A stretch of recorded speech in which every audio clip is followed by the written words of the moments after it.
Welcome to DIFBR.pk, a product of Cloud ERP 360 Private Limited, FBR Certified Integrator। हम आपको बताएंगे कि आप DIFBR के साथ कैसे रजिस्टर हो सकते हैं। यहाँ अपना नाम, बिजनेस नाम, NTN, contact number, email, password enter करें और रजिस्टर नाउ पर क्लिक करें। लॉगिन करने के लिए अपना ईमेल और पासवर्ड एंटर करें, फिर लॉगिन बटन पर क्लिक करें। अब हम देखते हैं कि कस्टमर कैसे ऐड करते हैं। सबसे पहले सेल्स एंड कस्टमर के ड्रॉप डाउन मेन्यू को ओपन करें और यहां से कस्टमर्स पर क्लिक करें। अभी ऐड न्यू कस्टमर पर क्लिक करें। यहां पर अपने कस्टमर का NTN या CNIC एंटर करें। जैसे ही आप एंटर करेंगे, सिस्टम ऑटोमेटिकली FBR से डेटा फेच करके पूरा फॉर्म फिल कर देगा। इसमें sales tax registration status, income tax status और बाकी प्रोफाइल डिटेल्स शामिल होंगी। आपने सिर्फ मोबाइल नंबर और ईमेल प्रॉपरली एंटर करना है।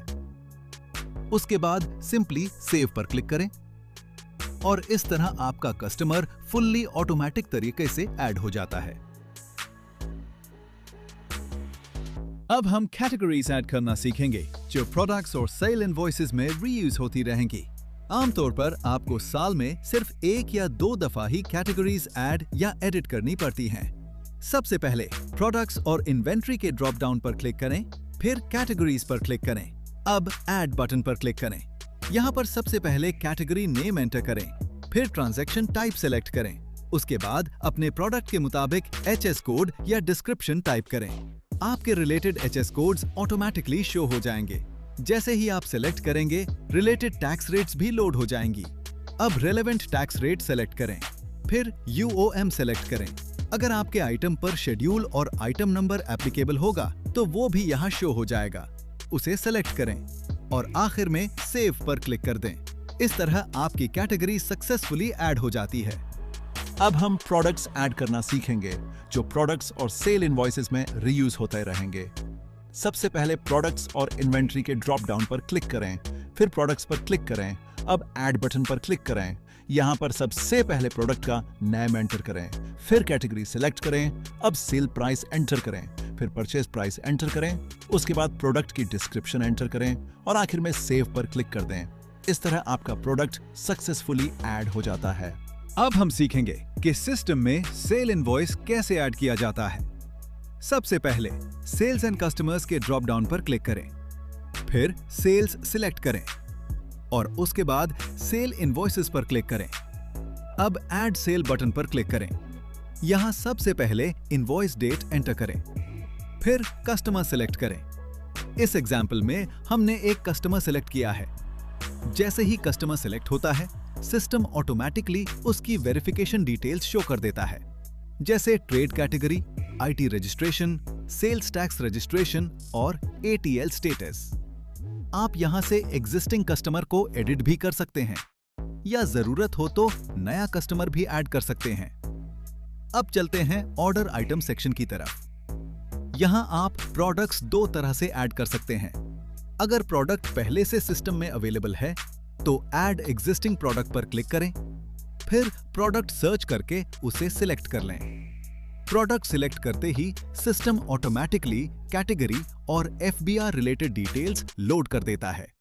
अब आप अपनी जरूरत के मुताबिक क्वांटिटी और रेट एडजस्ट कर सकते हैं। System automatically applicable taxes apply करता है, जैसे फर्दर टैक्स और विदहोल्डिंग टैक्स 236G या 236H। और जब भी आप कस्टमर चेंज करते हैं, सिस्टम उसके मुताबिक टैक्सेस अपडेट करता है। रिटेलर एंड कंज्यूमर, डिस्ट्रीब्यूटर और ATL स्टेटस के बेसिस पर। सब डिटेल्स कंप्लीट करने के बाद सेव पर क्लिक करें। इस तरह आपका सेल इनवॉइस सक्सेसफुली ऐड हो जाता है और आप ऑटोमेटिकली प्रिंट इनवॉइस पेज पर रीडायरेक्ट हो जाते हैं।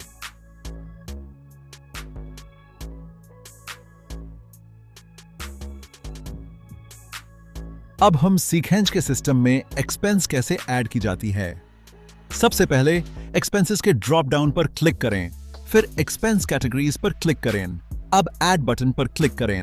यहाँ सबसे पहले कैटेगरी नेम और कैटेगरी कोड एंटर करें, फिर अप्लाई विद होल्डिंग टैक्स पर क्लिक करें और रेलेवेंट सेक्शन सेलेक्ट करें। इसके बाद उससे related with holding tax details automatically show हो जाएंगी, जैसे रेट मोड, फाइलर और नॉन फाइलर रेट्स। सब डिटेल्स कंप्लीट करने के बाद सेव पर क्लिक करें। इस तरह आपकी एक्सपेंस कैटेगरी सक्सेसफुली ऐड हो जाती है। अब हम सीखेंगे के सिस्टम में एक्सपेंस कैसे ऐड की जाती है। सबसे पहले एक्सपेंसेस के ड्रॉप डाउन पर क्लिक करें, फिर एक्सपेंसेस पर क्लिक करें। अब ऐड बटन पर क्लिक करें। यहां सबसे पहले एक्सपेंस डेट एंटर करें, फिर एक्सपेंस कैटेगरी सेलेक्ट करें, इसके बाद अमाउंट एंटर करें और अगर जरूरत हो तो डिस्क्रिप्शन भी ऐड कर सकते हैं। आप रेलेवेंट पेमेंट मेथड भी सेलेक्ट कर सकते हैं। अगर विदहोल्डिंग टैक्स एप्लीकेबल हो तो सिस्टम ऑटोमेटिकली उसे अप्लाई कर देगा कैटेगरी के मुताबिक। सब डिटेल्स कंप्लीट करने के बाद सेव पर क्लिक करें। इस तरह आपका एक्सपेंस सक्सेसफुली ऐड हो जाता है। अब हम सीखेंगे कि सिस्टम में विदहोल्डिंग टैक्स सेटलमेंट कैसे क्रिएट और कंप्लीट की जाती है। सबसे पहले लेफ्ट साइड मेन्यू से WHT टैक्स सेटलमेंट्स पर क्लिक करें। यहां आपको सेटलमेंट डैशबोर्ड नजर आएगा, जहां आप टोटल सेटलमेंट्स और उनका स्टेटस देख सकते हैं। अब क्रिएट सेटलमेंट बटन पर क्लिक करें। एक नई विंडो ओपन होगी जहां आप सेटलमेंट डिटेल्स कॉन्फ़िगर करेंगे। सबसे पहले टैक्स ईयर सिलेक्ट करें, फिर टैक्स मंथ सिलेक्ट करें। अब सेक्शन कोड के ड्रॉप डाउन पर क्लिक करें और यहां से ऑल सेक्शन सिलेक्ट करें ताकि तमाम रेलेवेंट ट्रांजैक्शंस इंक्लूड हो जाएं। सब डिटेल्स कंप्लीट करने के बाद क्रिएट सेटलमेंट पर क्लिक करें। सेटलमेंट क्रिएट होते ही system automatically settlement detail page open कर देता है। यहां से PSID फॉर्मेट XLS पर क्लिक करें और एक्सेल शीट डाउनलोड कर लें। इस फाइल को FBR पोर्टल पर अपलोड करके चालान जनरेट करें। चालान जनरेट होने के बाद उसका PSID नंबर सेटलमेंट में एंटर करें और सेव PSID पर क्लिक करें। इसके बाद सेटलमेंट को रिव्यूअर और अप्रूवर से अप्रूव करवाएं। जब चालान पेमेंट हो जाती है तो system automatically CPR number fetch कर लेता है और सब प्रोसेस कंप्लीट होने के बाद मार्क एज डन पर क्लिक कर दें। इस तरह आपका withholding tax settlement successfully complete हो जाता है।